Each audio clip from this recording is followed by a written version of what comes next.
I think the political party, the first one to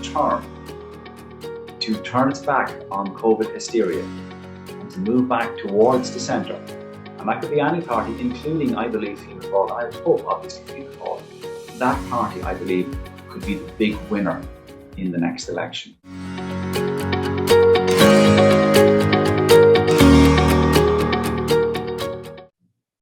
You're very welcome to today's episode of The State We're In.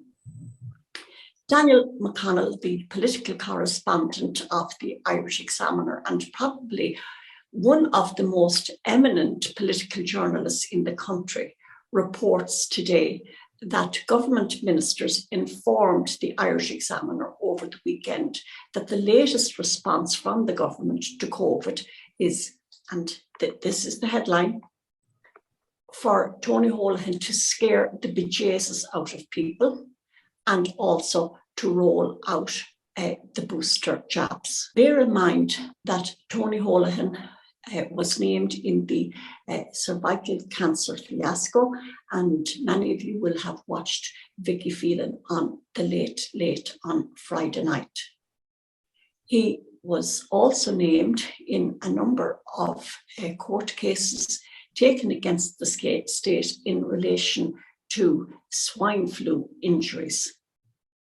And there are questions hanging over the role that he has played in the loss of missing blood samples in the largest investigation ever carried out by the state in industrial pollution. This headline from the Irish Examiner raises the question about Micheál Martin's ability to lead the country through this pandemic. And it makes one wonder, what are the views of the ordinary members of Fianna Fáil at grassroots level?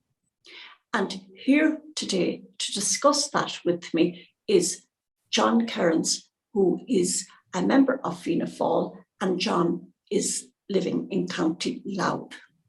You're very welcome, John. Anna, thank you very much. I should, I suppose, just start by saying first that I don't represent anybody other than myself. Obviously, I am a member of Fianna Fáil, but I'm not, I'd be incorrect in not present myself as a representative of anybody other than myself. It's important to say that. So, John, you made the headlines here. So just tell me briefly how that happened. I had proposed at a CBC meeting, a meeting of the local area of Fianna Fáil, that we discuss the science behind COVID-19. And I had said that I put a motion forward for those discussions. And essentially the party did not want that. And the motion was shut down, and then I was ejected from my role as the public relations officer for the constituency here in County Louth and Coastal Meath. So that's basically what happened. So, John, you have obviously got grave concerns about Fianna Fáil's response and Micheál Martin's response to the COVID pandemic. Would you like to elaborate a little bit further? Yes, I think last year's incident with myself is an example that the feedback mechanism within Fianna Fáil at the moment is not functioning. And I think the party should, at some level, at local branch level, be a forum for discussions of policy issues. And those discussions should feed back up, if you like, up along the party line. And I think the reluctance to have debate and to facilitate debate within the party is ultimately damaging to the party itself, and it's damaging to the whole country, as a matter of fact, if we're not able to have civilized discussions and conversations on the issues of the day, and particularly around COVID-19 and the policy response to COVID-19. So that's something that I've been very concerned about within the party. Further to that, if we move beyond actually having debates within the party, I think there are many instances of the party's own rules being broken. And if you can pull up that letter that I've, Exhibit 1, that letter that I've actually sent to party Yes. Basically, what I'm doing in that letter when I wrote to the parties, explained that we're actually breaking our own rules. Our own rules are very similar to the rules of the constitution of the country. It's basically, Fianna Fáil is a Republican party, and as such, its rules are pretty simple and basic. We're meant to treat everybody equally, and the party is meant to act in a way that treats everybody without discrimination and equally. And clearly, the legislation that we have brought forward, our party has brought forward in Dáil Éireann, does not meet that Republican watermark, if you like. It doesn't pass the test of being a Republican legislation where you are literally closing down some businesses and allowing other businesses to open, where we have quarantine hotels, where we're forcing people to wear masks, where we're bringing out all kinds of rules now regarding those who are vaccinated and as opposed to those who are not vaccinated. They are not Republican values, and that is a breach of our own rules within our own party. And I would go further to say, and I think it's quite clear, that it's a breach of the Constitution of Ireland. And the party should have within its own mechanism the ability to look at those who are clearly breaking the rules and react to that. That hasn't happened so far, unfortunately. That's a very interesting point, John. Basically, what you're saying is that the government response and Fianna Fáil response in government to the COVID pandemic goes against the Republican principles upon which the party is founded and the principles upon which our constitution is written. Are your concerns limited to that? Well, as far as we talk about Fianna Fáil, it's important to understand that it's not perhaps just a Fianna Fáil issue. It's unfair to pick on my own political party, and I'll defend them for a moment if you like. I think most political parties are really doing the same thing. They are really breaching the constitution.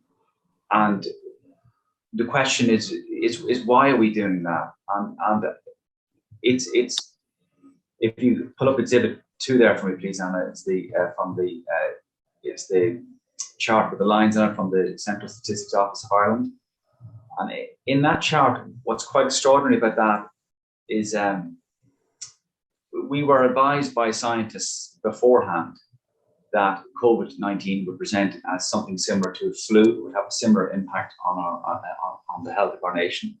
And the Central Statistics Office, I've actually put the link, I think, on that document that you're showing now to the Central Statistics Office, where you can actually find the press release that produces that chart that shows exactly that. COVID-19 passed last May, passed through our country. And for whatever reason, we don't seem to want to believe that. And if you pull up the next chart, it's the last chart, the bar chart, it shows the death rate for our nation for all of last year, 2020, and it compares it to years before. It's the death rate per 1,000 people.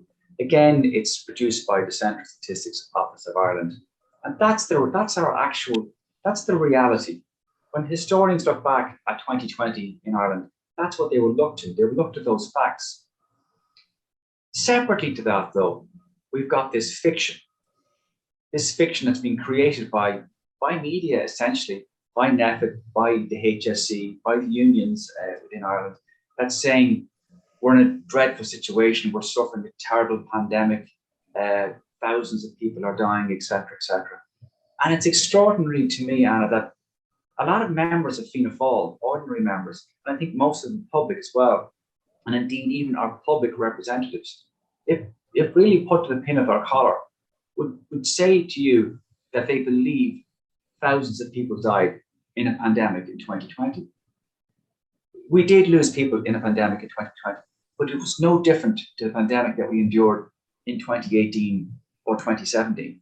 It did behave just like a flu virus. And it's an amazing world where we live in today, that someone like me, I'm not an epidemiologist, I'm not a virologist, I'm not passing myself off as an expert. I haven't spoken about conspiracy theories or vaccinations or any of those things. I'm just making an observation. and I'm cast out as a heretic, as you're the crazy guy who's saying COVID doesn't exist. I'm not saying that COVID does exist, but we have lost the run of ourselves. And I think what's happened to the leadership of Fianna Fáil is they have completely lost themselves in this narrative of fighting the COVID bogeyman. And I think they're styling themselves. And I think politicians are finding it easy today to stand in front of a camera and saying, I'm doing this great work to slay this great COVID bogeyman. It's much easier than actually trying to run the country. And it's become a catch-all phrase. It's just a very easy political device. And I think that's where it's coming from. I think we've become obsessed with case numbers and hospitalizations. And these words, they're quite meaningless. We talk about case numbers, for example, among school children. COVID in school children, normal, healthy school children, presents as nothing more than a common cold. Why are we talking about it even? But we become obsessed with this stuff. And I think it's actually infected. I actually don't think our politicians are evil, bad people trying to do bad things. I just think they themselves have become lost in the narrative.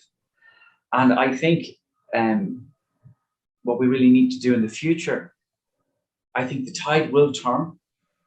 And I think whichever political party turns first and starts acting, saying, to save our republic, rather than fighting to sort of the COVID bogeyman, whoever does that first, I think will do very well in the next election. And I'm not sure which party will do that first. I hope my own does it. But I think that's what needs to happen. We need to move on. We need to move away from this, and we need to start re-establishing quite literally our republic.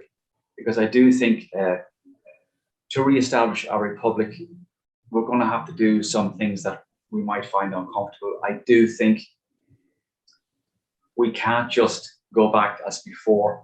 We need to look at what happened, why it happened, why we believe these things that are not true, and why we threw our constitution under the bus, quite literally, and why our president signed into law legislation that should never have been signed into law, not in a republic.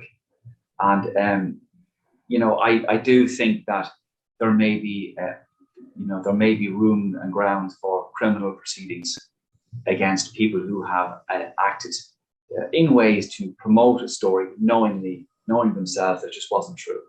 I mean, as you commented, scaring the bejesus out of people.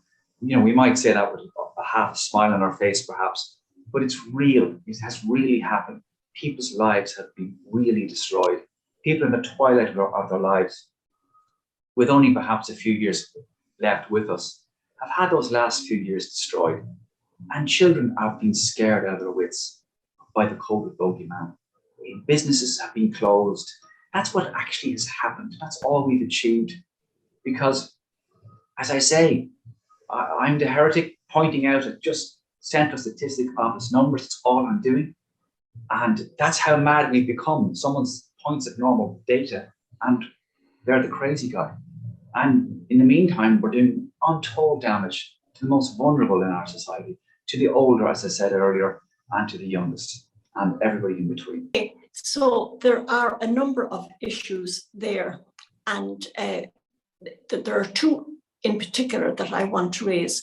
The first one is the proposed legislation that has been drafted, and the second one is the next election.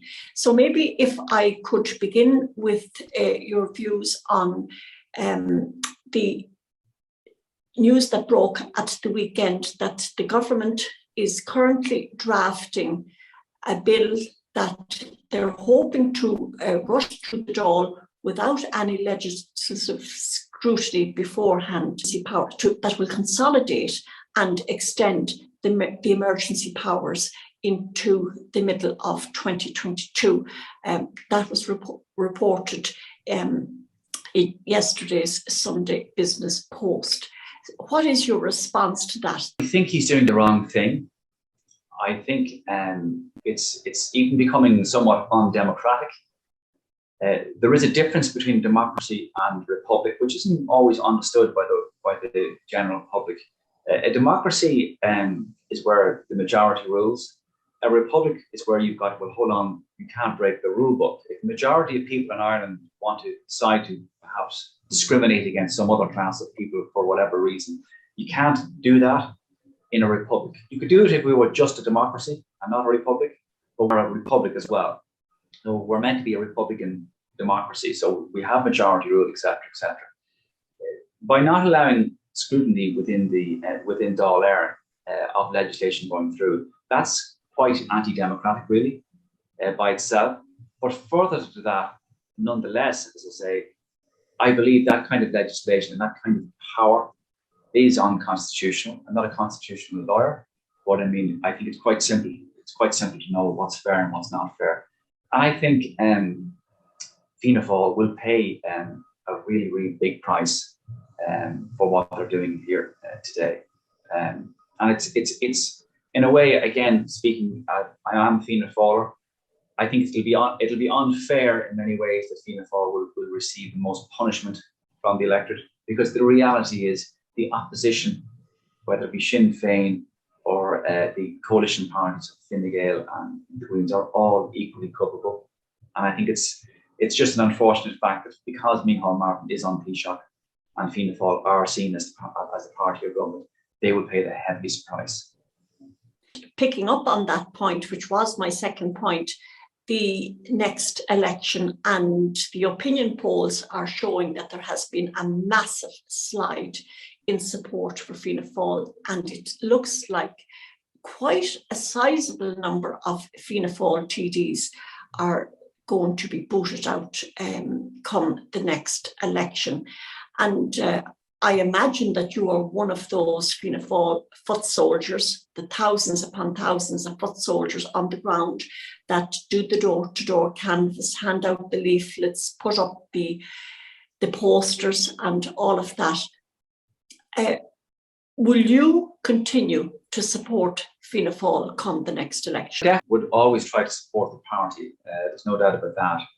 However, Anna, I am the person who knocks on your front door. I knock on people's doors at election time, and I ask them to vote for our local candidate. And I will have a great difficulty personally to go out and canvass for somebody who is in breach of not only our party rules, of the Constitution. It would be very difficult for me to ask someone to vote for somebody who is literally operating against the Constitution of the country and the rules of the party that I'm meant to be supporting.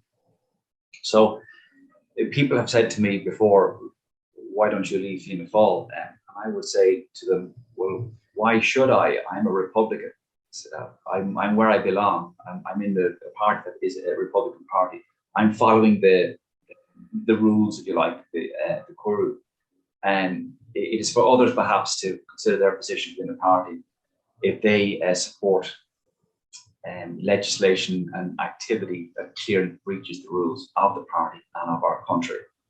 So to answer your question, I hope to be canvassing for a Fianna Fáil candidate, but it would need to be a candidate in my constituency that supports the Constitution and supports the rules of Fianna Fáil. And unfortunately, it seems to me, as things stand right now, many of our sitting TDs do not act that way. Well, as I say to you, I'm not certain, Anna, what other party grassroots members would do and what their attitude would be. I'm listening to you. I'm thinking of the line from Yeats's poem, The Second Coming. The centre cannot hold, things fall apart. And to my way of thinking, Fianna Fáil probably occupies and has traditionally occupied the centre of Irish politics, with Fine Gael to the right and Labour to the left, and then you have the more extreme left-wing and more extreme right-wing parties out at the edge, as it were. If Fianna Fáil is annihilated in the next election, to my way of thinking, that is actually not just an annihilation of Fianna Fáil, it's an annihilation of centrist politics in Ireland and a move towards more extremism. Would you have any views on that? It's fair to say that the centre I think it's a good description to describe Fianna Fáil as a centrist party. And so I do think what's happened is the centre has actually become extreme. The centre are doing things that would be considered to be absolutely extreme a number of years ago. And so it's hard to know when you say the centre cannot hold, perhaps the centre has already broken down, because in terms of the legislation that we're supporting and putting through and the practices that we're engaged in now as a nation, I don't see centrists anywhere. I do think, though, what's interesting to focus on in the next election is not so much who will lose, it's who may win. And this is speculative on my behalf, but I think the political party, the first one to